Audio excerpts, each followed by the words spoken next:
En Chine, à cause de la répression et des persécutions insensées menées par le Parti communiste contre les croyances religieuses, de nombreux chrétiens sont persécutés et entravés par des membres de leur famille.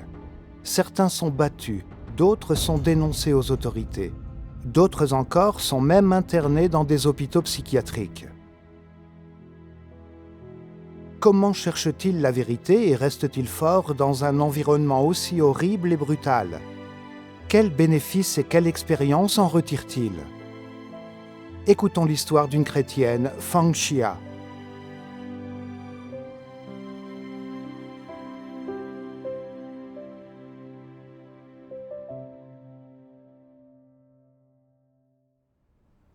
J'étais enseignante et mon mari était ingénieur. Notre relation de couple avait toujours été excellente et notre fille était bien élevée. Tous nos amis et nos collègues nous admiraient. En décembre 2006, j'ai accepté l'œuvre de Dieu Tout-Puissant des derniers jours. Avec les paroles de Dieu, j'ai appris que Dieu Tout-Puissant avait exprimé de nombreuses vérités pour purifier et sauver l'humanité. Avoir la foi, lire les paroles de Dieu, gagner la vérité et se défaire de nos corruptions, c'est le seul moyen d'être protégé par Dieu dans les grands désastres et d'entrer dans son royaume. C'est vrai. J'ai aussi appris que, pour chacun de nous, notre vie venait de Dieu et que c'était Dieu qui nous avait donné tout ce que nous avons. En tant qu'êtres créés, nous devons faire notre devoir. Plus tard, j'ai prêché l'Évangile et abreuvé les nouveaux arrivants. Chaque jour était épanouissant. Depuis que j'étais croyante, j'avais toujours le sourire et mon mari m'avait dit joyeusement « Avant, tu étais toujours épuisée après une journée de travail et je m'inquiétais pour toi. Maintenant que tu es croyante, tu es aussi occupée chaque jour, mais tu vas de mieux en mieux. Avoir la foi semble formidable. Mais les meilleures choses ont une fin. » Peu de temps après, il a commencé à m'accabler et à s'opposer à ma foi. Ah, pourquoi ce changement soudain ? À cause de l'oppression du Parti communiste. Un jour, en mars 2007, en rentrant du travail, il m'a dit sévèrement, dès son arrivée, « Aujourd'hui, notre patron a organisé une réunion générale des cadres et a dit que le nombre croissant des fidèles de Dieu Tout-Puissant semait la panique dans le parti. Ils ont répertorié l'Église de Dieu Tout-Puissant comme cible nationale majeure. Et tous ces fidèles sont susceptibles d'être arrêtés par le Parti communiste. C'est pire pour les fonctionnaires. Quiconque, étant croyant ou ayant un membre de sa famille dans l'Église, sera immédiatement renvoyé. Dans ton école, personne ne connaît ta foi. Renonce-y. Tu seras arrêté s'ils venaient à l'apprendre. » Je me suis dit qu'avoir la foi est la bonne voie et n'enfreint aucune loi. Pourquoi le parti voudrait-il m'arrêter ? Je lui ai donc répondu « Quand la Chine a rejoint l'OMC, n'a-t-elle pas déclaré qu'il y avait la liberté de croyance ici ? Pourquoi cette répression maintenant ? Qu'est-ce qui ne va pas avec ma foi ?» Il s'est fâché et m'a répondu « C'est bien d'avoir la foi. Mais le parti ne le permet pas, alors que faire ? Un bras ne fait pas le poids devant une jambe. Si tu gardes ta foi, tu risques d'être arrêté et emprisonné. Si on t'arrête, cela ruinera-t-il notre famille ? Il faut que tu y renonces pour le bien de cette famille. » Entendre cela de sa part m'a indignée. Je n'avais pas imaginé que, pour empêcher les gens de croire en Dieu, le parti ferait pression sur leur patron. Mais cela expliquait le brusque revirement de mon mari. Le PCC ne recule devant rien pour persécuter les chrétiens. C'est vrai. Je me suis demandé, est-ce que le parti me laisserait tranquille s'il découvrait ma foi ? Pourquoi est-ce si dur d'être croyant ici ? Et puis, je me suis rappelé ces paroles de Dieu qu'une sœur m'avait lues un jour. Le grand dragon rouge persécute Dieu et est l'ennemi de Dieu. Et ainsi, dans ce pays, ceux qui croient en Dieu sont donc soumis à l'humiliation et à l'oppression, et par conséquent, ces paroles s'accomplissent en vous, en ce groupe de personnes. Parce qu'elle est entreprise sur une terre qui s'oppose à Dieu, toute l'œuvre de Dieu se heurte à de terribles obstacles. Et l'accomplissement de nombre de ses paroles demande du temps. Ainsi, les hommes sont épurés, grâce aux paroles de Dieu, ce qui constitue également un élément de souffrance. Il est également difficile pour Dieu d'accomplir son œuvre dans le pays du grand dragon rouge. Cependant, c'est grâce à ces difficultés que Dieu accomplit une étape de son œuvre. Rendre manifeste sa sagesse et ses prodigieuses réalisations, et saisir cette occasion pour rendre complet ce groupe de personnes. Amen. Amen. Cette sœur avait aussi expliqué, le Parti communiste est un parti athée. Il est Dieu et il s'oppose à lui. Dans un pays gouverné par le PCC, nous, les croyants, sommes condamnés à être opprimés. Le Seigneur Jésus a dit un jour « Heureux ceux qui sont persécutés pour la justice, car le royaume des cieux est à eux. » Dieu utilise ces environnements oppressants pour perfectionner la foi des gens. Être capable de tenir bon dans un environnement aussi oppressant est ce que Dieu approuve le plus. C'est vrai. Cela m'a donné la foi. Je ne pouvais pas renoncer à cause de cette oppression. Malgré les entraves de mon mari, j'étais déterminée à croire. Les paroles de Dieu qui nous guident nous donnent la foi. En effet. Qu'a fait ton mari quand il a vu que tu n'abandonnerais pas ta foi? Il a encore plus durement sévi. Pendant un temps, il y a eu des réunions presque tous les jours à son travail, où l'on soulignait qu'il ne pouvait y avoir de croyants parmi les salariés ou les membres de leur famille. Mon mari me sermonnait sans cesse sur cette idéologie. Un soir, alors que je revenais d'une réunion, il m'a dit d'un air grave « Tu es encore allé à une autre réunion? Combien de fois t'ai-je dit que tu ne peux pas aller à des réunions? Pourquoi n'écoutes-tu pas? Tu sais parfaitement que le parti interdit la religion. Notre patron n'a cessé de dire que le parti n'allait pas laisser les fidèles de Dieu Tout-Puissant se sortir ainsi. Garder la foi dans un moment critique, n'est-ce pas chercher de gros ennuis? » J'ai répondu « Avoir la foi n'enfreint aucune loi. Quel droit a le parti de ne pas permettre ça ?» Sa réponse a été « Le parti se fiche de tout ça. Les fidèles de Dieu Tout-Puissant sont pour lui des criminels politiques. Si le parti t'arrête à cause de ta foi, non seulement ça ruinera ta réputation, mais ta vie sera menacée et ta famille sera impliquée. » Ton mari était donc conscient que le PCC haïssait les croyants. Oui. J'ai dit à mon mari, « Tu sais que le parti est opposé à Dieu, mais tu es de son côté à me faire obstacle. N'as-tu pas peur de la punition ?» Il m'a rétorqué avec mépris. « La punition n'est pas importante. Il faut aller là où le vent souffle. C'est le PCC qui est au pouvoir.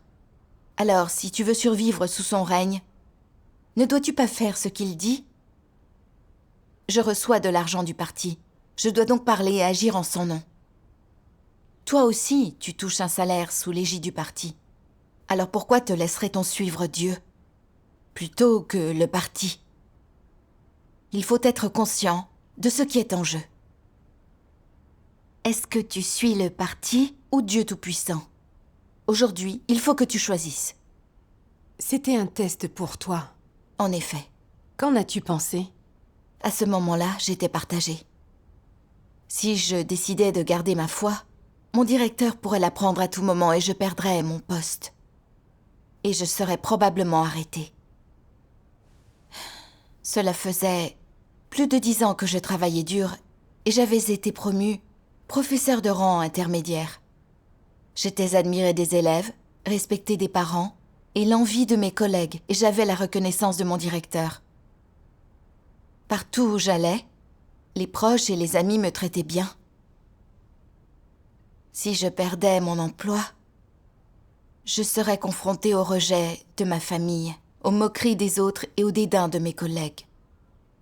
Si cela arrivait, ma réputation serait ruinée. Puis j'ai pensé, l'œuvre du jugement de Dieu Tout-Puissant est la dernière étape de son œuvre pour sauver l'homme. Pour être libéré de la corruption, il faut subir le jugement de Dieu. Alors on survivra au désastre sous sa protection et on ira vers une destination merveilleuse. Manquer cette chance sera un regret pour la vie.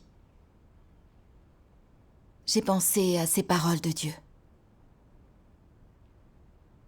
Si tu as une haute position, une réputation honorable, possédant de grandes connaissances, détenteur d'actifs abondants et soutenu par beaucoup de gens, ces choses ne t'empêchent pas pour autant de venir devant Dieu pour accepter son appel et son mandat, ni de faire ce qu'il te demande. Alors tout ce que tu feras relèvera de la cause la plus significative sur terre et de l'entreprise la plus juste de toute l'humanité. Si tu rejettes l'appel de Dieu pour ton statut et tes propres objectifs, tout ce que tu fais sera maudit et même méprisé par lui. Amen. Amen. Ces paroles de Dieu ont illuminé mon cœur.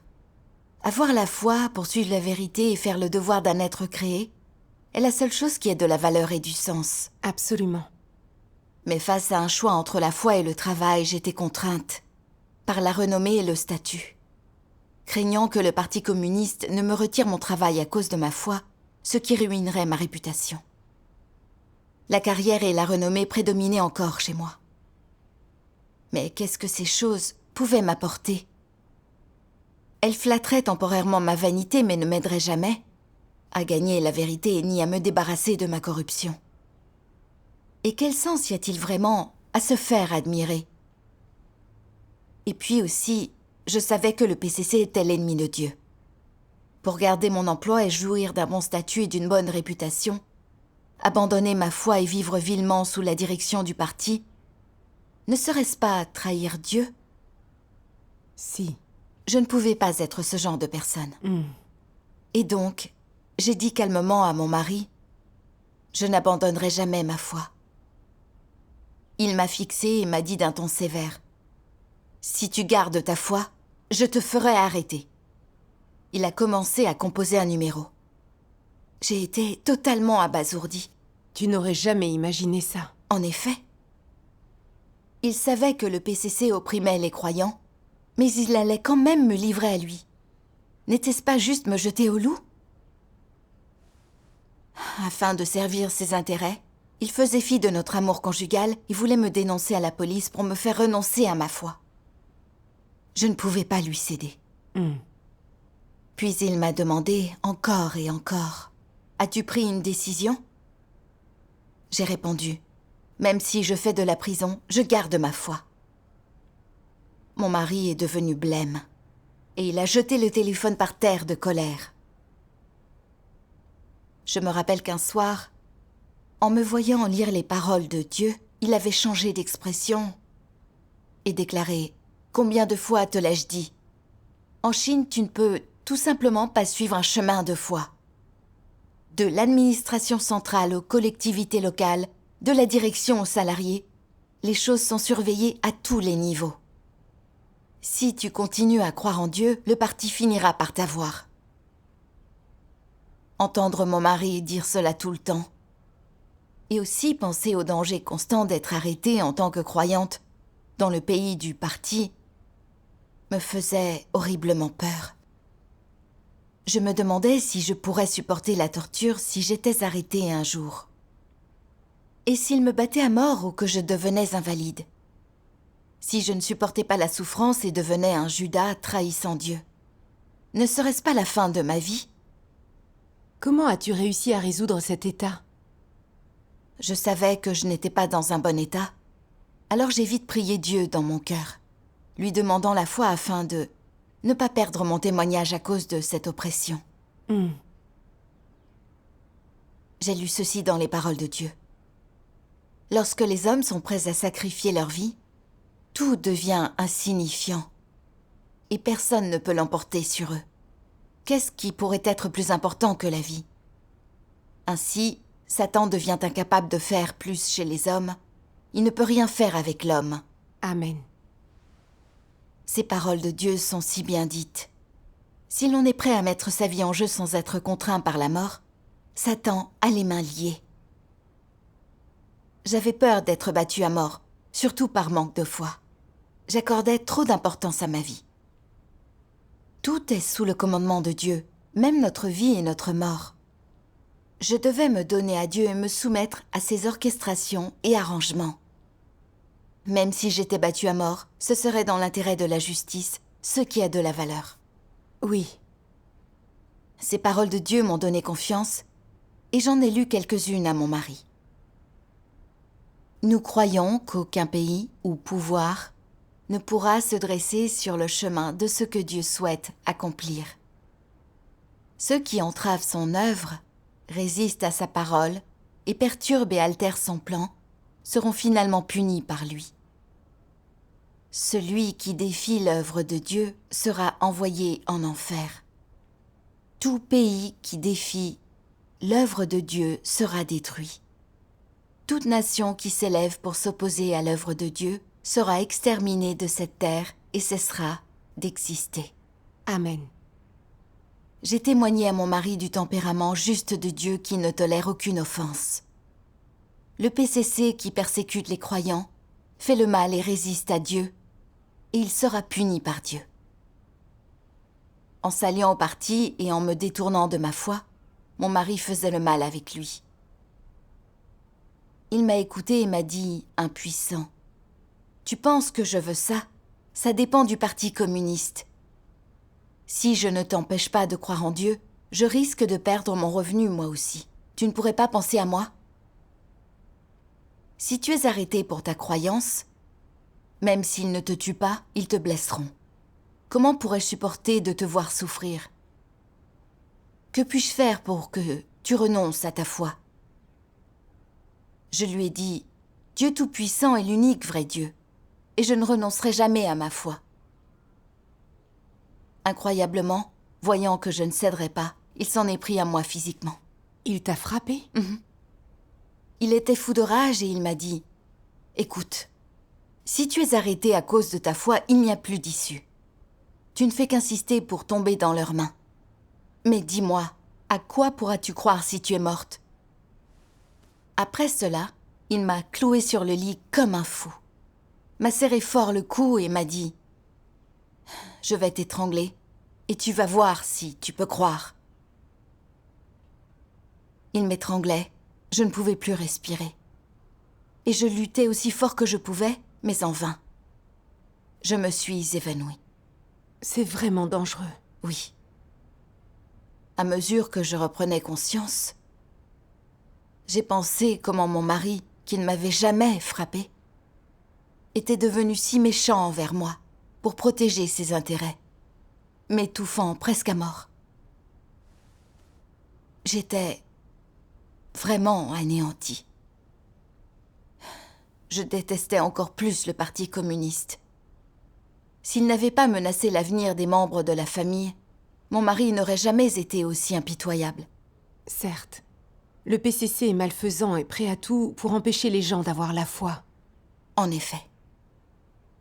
Plus son travail lui mettait la pression là-dessus, plus mon mari renforçait ses persécutions contre moi. Un jour, en rentrant d'une réunion, il m'a de nouveau sermonné sur l'idéologie, en disant qu'avec le PCC, si une personne était croyante, toute sa famille en souffrait et que je devais rejeter ma foi. Ou tous les deux, nous perdrions notre travail.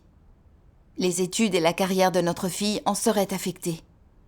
Et elle ne pourrait jamais garder la tête haute si j'étais emprisonnée à cause de ma foi. Il a ajouté que, même si je ne pensais pas à nous deux, je devais penser à elle. Je me suis dit que, si le Parti communiste privait mon mari de son travail et qu'à cause de moi, il ruinait l'avenir de ma fille, ne me haïrait-il pas tous les deux à jamais? Que le parti menace l'avenir de leurs proches pour amener les gens à trahir Dieu, c'est méprisable. En effet. J'étais affligée à ce moment-là, alors j'ai fait appel à Dieu, lui demandant de me guider. Je me suis souvenue de ces paroles de Dieu. Pour tout ce qui se produit dans l'univers, j'ai toujours le dernier mot. Y a-t-il quelque chose qui ne soit pas dans mes mains? Tout ce que je dis est accompli, et qui parmi les êtres humains peut changer ma pensée? N'est-ce pas moi qui ai personnellement fait ces arrangements? Amen. C'est juste. Toutes choses sont entre les mains de Dieu. Que mon mari et moi perdions ou non notre emploi, que les études de ma fille soient affectées et qu'elle obtienne ou non un emploi, tout cela était arrangé par Dieu. Dieu seul peut déterminer toutes choses, pas le Parti communiste. Oui. À cette pensée, j'ai dit à mon mari, « Le destin des gens se trouve sous la loi de Dieu. Tu penses que si tu écoutes le PCC, ton emploi est garanti ? Le parti ne comprend même pas son propre destin. Comment peut-il contrôler celui des autres ? » Exactement. Alors, furieux, il a rétorqué, « Écoute, si tu es déterminée à être croyante, le parti va t'attraper. Ils envoient à la mort les croyants qu'ils trouvent. Il vaut mieux que tu meurs de mes propres mains. » Avant que j'aie pu réagir, il a couru dans la cuisine comme un fou, a attrapé un couteau, s'est dressé devant moi. Puis, levant le couteau, il m'a dit « Tu veux être croyante ou avoir une vie agréable ? Si tu persistes à être croyante, je t'égorge. » À la fois effrayée et en colère, j'ai invoqué Dieu dans mon cœur. À cet instant-là, notre fille est sortie de sa chambre. Elle s'est placée devant moi et a hurlé. « Papa, si tu veux tuer maman, tu devras me tuer d'abord. » Il en a été décontenancé. Les muscles de son visage se sont figés alors qu'il avait les yeux fixés sur elle. Il a alors baissé la main qui tenait le couteau. J'ai éprouvé un sentiment inexplicable de perte et de douleur dans mon cœur. En pleurant de chagrin et d'indignation. Je n'aurais jamais imaginé que mon mari menacerait ma vie parce que je croyais en Dieu. Ce n'était pas l'homme que j'avais épousé. C'était clairement un démon. Oui. En vivant tout cela, tu as découvert l'essence de ton mari. En effet. Un jour, dans mes dévotions, j'ai lu ces paroles de Dieu. Pourquoi un mari aime-t-il sa femme ? Pourquoi une femme aime-t-elle son mari ? Pourquoi les enfants sont-ils respectueux de leurs parents ? Et pourquoi les parents adorent-ils leurs enfants ? Quelle sorte d'intention les gens entretiennent-ils réellement ? Leur intention n'est-elle pas de poursuivre leurs propres plans et leurs propres désirs égoïstes ? Veulent-ils vraiment agir dans l'intérêt du plan de gestion de Dieu ? Agissent-ils vraiment dans l'intérêt de l'œuvre de Dieu ? Leur intention est-elle d'accomplir le devoir d'un être créé ? Toute personne qui ne reconnaît pas Dieu est un ennemi. Autrement dit, toute personne dans ou en dehors de ce courant qui ne reconnaît pas Dieu incarné est un antéchrist. Qui est Satan ? Qui sont des démons ? Et qui sont les ennemis de Dieu sinon des résistants qui ne croient pas en Dieu ? Ne sont-ce pas ces gens qui désobéissent à Dieu ? Amen. Amen. J'ai pensé aux paroles de Dieu. Les images successives de mon mari, m'oppressant, me traversaient l'esprit comme un film. Lui qui ne m'avait jamais crié dessus ni frappé, pourquoi faisait-il son possible pour me persécuter depuis que j'étais croyante ? Pourquoi toutes ces années de mariage s'effondreraient-elles face à un gain personnel ? Il n'y a pas d'amour véritable entre les êtres humains. Les gens s'utilisent, c'est tout. Mon mari avait été bon avec moi parce que je pouvais travailler, gagner de l'argent et lui faire des enfants. À ses yeux, j'étais utile. Mais comme ma foi affectait ses intérêts, il ne se souciait plus des sentiments entre nous. Pour m'empêcher de croire en Dieu, il voulait me dénoncer. Il m'étranglait jusqu'à ce que je m'évanouisse et me menaçait avec un couteau. Il insistait sur le fait qu'il ne voulait pas que j'aie la foi car il pensait à moi et avait peur pour moi. Mais en fait, tout ça, c'était pour lui. Il faisait passer sa carrière et sa réputation avant tout le reste.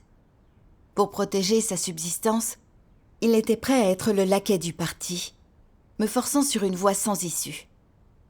Il utilisait même toutes sortes de tactiques viles et perverses pour m'empêcher de croire en Dieu. En fait, c'était un démon qui détestait Dieu et lui résistait. Puis, j'ai lu d'autres paroles de Dieu. Comme des personnes normales qui sont en quête de l'amour pour Dieu, l'entrée dans le royaume afin de faire partie du peuple de Dieu constitue votre véritable avenir et une vie qui est d'une extrême valeur et d'une grande signification. Personne n'est plus béni que vous.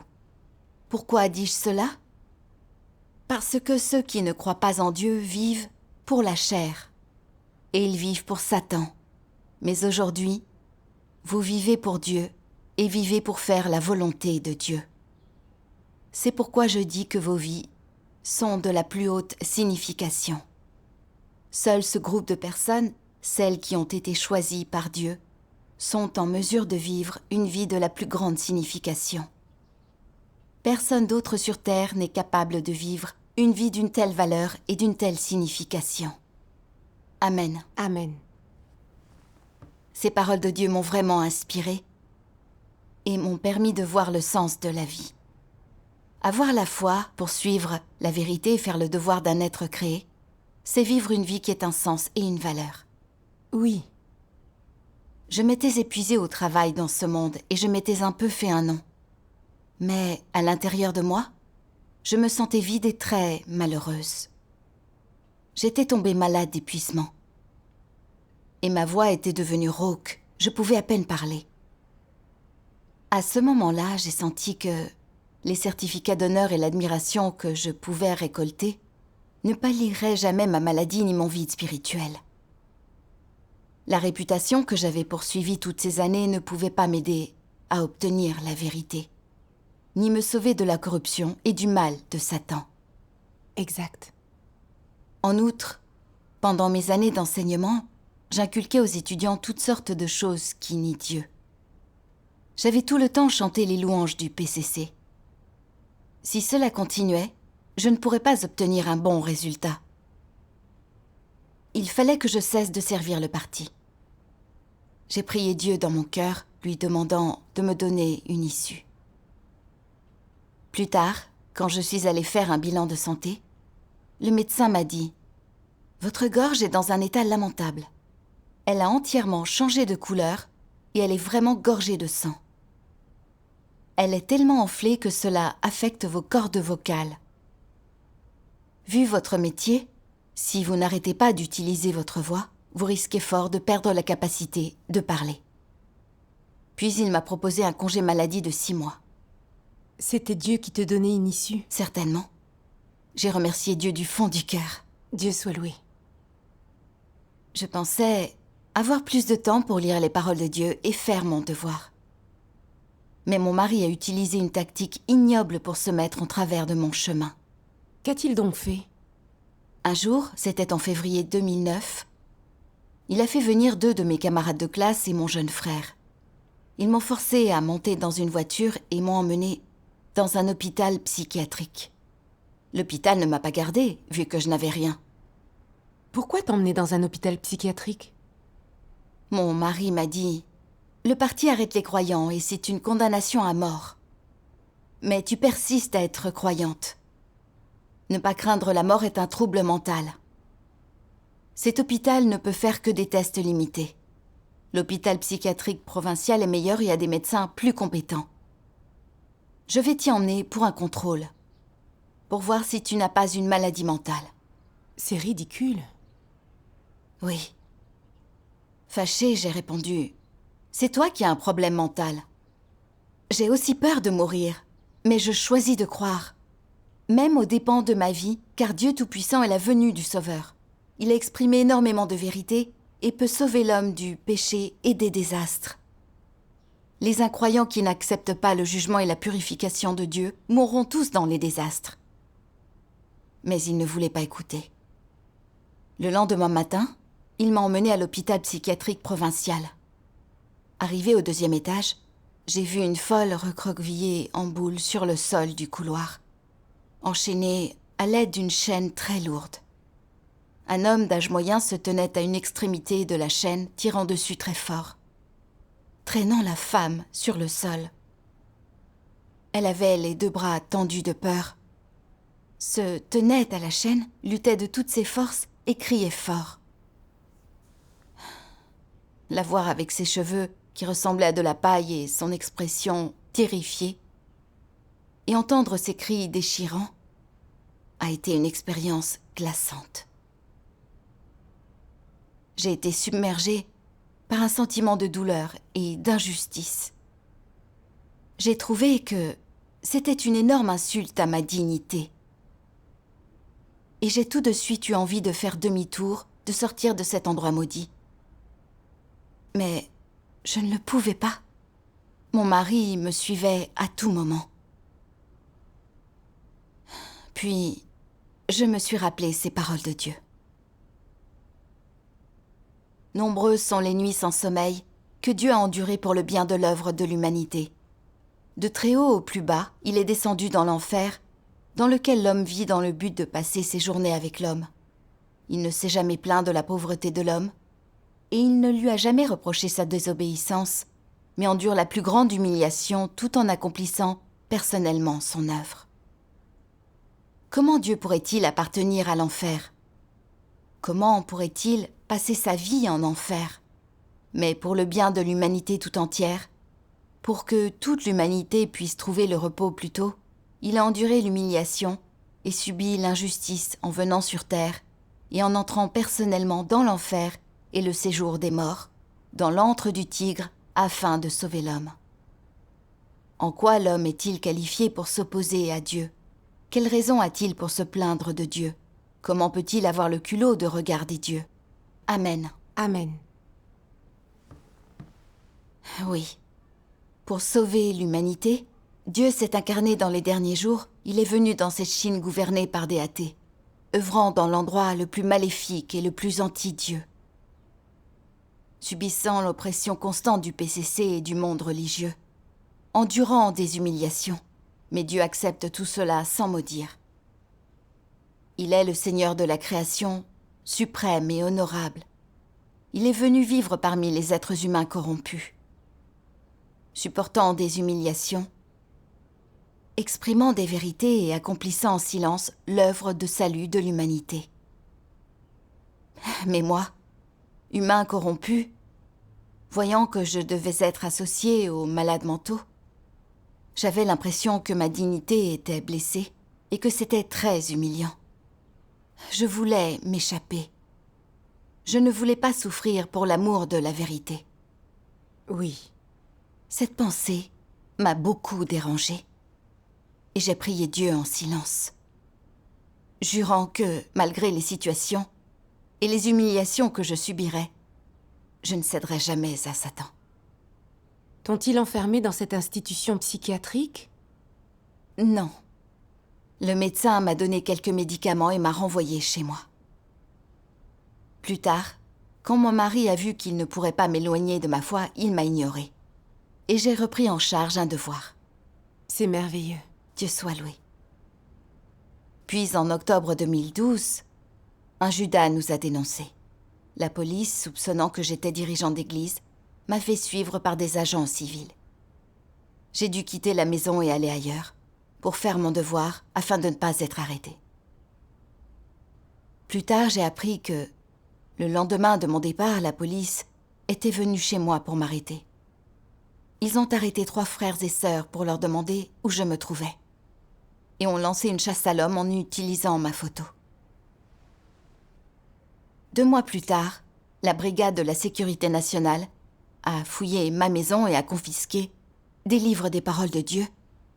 Et on dit à mon mari qu'il m'attraperait, même au bout du monde. Le bureau de l'éducation est allé chez moi presque tous les jours, forçant mon mari à me chercher. J'étais alors en haut de la liste des personnes les plus recherchées par le PCC.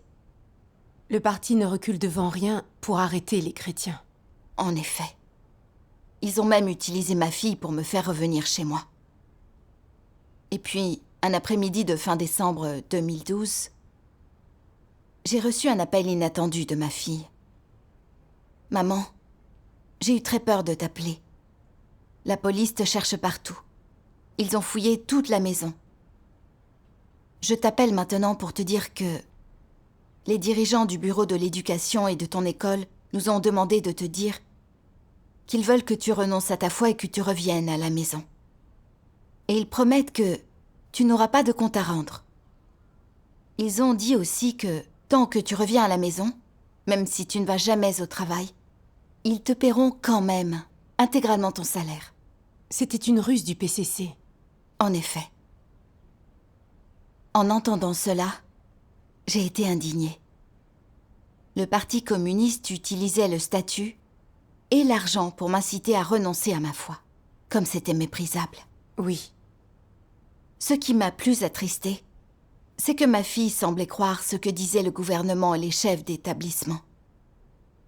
Cela m'a fait voir clairement que le PCC trompait et utilisait mon mari et ma fille. J'ai résolument dit à ma fille, « Chérie, tu vois ça trop naïvement. Tu sais ce qu'il se passerait si je rentrais? Je serais comme un agneau jeté au loup. Je ne peux pas rentrer à la maison. » Anxieuse, elle m'a répondu, « Ils ont dit que si tu ne revenais pas, ils annuleront ta pension sur plus de 20 années. Maman, rentre à la maison. Autrement, ils obligeront papa à divorcer et me feront rompre les liens avec toi. Si tu ne rentres pas à la maison, tu ne seras plus ma mère. » C'est une sacrée épreuve. Oui. J'en ai été abasourdie. Non seulement le parti me privait de ma subsistance, mais il obligeait même mon mari à divorcer et ma fille à rompre les liens. C'était méchant et ignoble. Je haïssais le parti de tout mon cœur. J'ai pensé aux paroles de Dieu. Liberté de religion, les droits et intérêts légitimes des citoyens, tout cela n'est qu'une ruse pour camoufler le péché. Qui a accueilli l'œuvre de Dieu? Qui a donné sa vie ou versé son sang pour l'œuvre de Dieu? De génération en génération, des parents aux enfants, l'homme esclave, sans manière, a fait de Dieu un esclave. Comment cela n'inciterait-il pas à la fureur? Des milliers d'années de haine sont concentrées dans le cœur. Des millénaires de conditions pécheresses sont gravées dans le cœur. Comment cela n'inspirerait-il pas le dégoût? Vengez Dieu, étouffez complètement son ennemi. Ne le laissez pas sévir plus longtemps et ne lui permettez pas de régner comme un tyran. Le temps est venu. Depuis longtemps, l'homme a rassemblé toutes ses forces. Il a consacré tous ses efforts, payé tout le prix pour ceci, dévoiler le visage hideux de ce démon et permettre aux gens qui ont été aveuglés et ont enduré toutes sortes de souffrances et d'épreuves de s'extraire de leur douleur et de tourner le dos à ce vieux démon méchant. Pourquoi lever un tel obstacle impénétrable à l'œuvre de Dieu?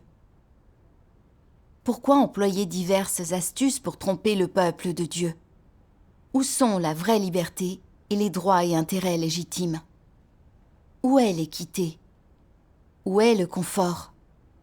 Où est la chaleur? Pourquoi employer des complots divers pour tromper le peuple de Dieu? Pourquoi utiliser la force pour réprimer la venue de Dieu? Amen. Amen. Le Parti communiste crie à la liberté de religion, mais utilise secrètement toutes sortes de tactiques ignobles pour opprimer les croyants. Cela montre sa nature perverse de haine de la vérité et d'opposition à Dieu. Oui. Il maniait la carotte et le bâton pour entraver ma foi. Il utilisait un salaire généreux comme appât, utilisant l'argent pour m'inciter à rentrer et m'arrêter. Comme je n'étais pas tombée dans le panneau, ils allaient me retirer mon travail et mon salaire, me priver de tous mes revenus et finalement me chasser de chez moi. Cela m'a clairement montré que le parti a l'air moral et juste, mais qu'en fait il est brutal et malfaisant. C'est un gang composé de démons pervers, qui va à l'encontre de Dieu à tout bout de champ. En effet. J'en suis arrivée à le haïr et j'ai juré de m'en séparer même aux dépens de ma vie. Je ne suis donc pas rentrée. Mon mari a été forcé de divorcer et ma fille a rompu ses liens avec moi. C'est le PCC qui est à blâmer d'avoir déchiré des familles chrétiennes. Oui. Quand je travaillais à l'intérieur du système du parti, je ne voyais pas son essence maléfique. Je le louais tout le temps. Et je servais fidèlement le parti. Après avoir subi sa persécution, j'ai finalement vu son essence maléfique de haine de la vérité et de travail contre Dieu. Et j'en suis venue à le haïr et à l'abandonner, jurant de ne plus jamais le suivre. J'ai aussi vu l'amour de Dieu. les paroles de Dieu m'ont donné la foi et la force, me permettant de rester forte à travers les persécutions. J'en suis reconnaissante à Dieu. Dieu soit loué. Quelles que soient les difficultés du chemin qui m'attend, je suivrai Dieu Tout-Puissant jusqu'au bout, inébranlablement. Dieu soit loué. Rendons grâce à Dieu.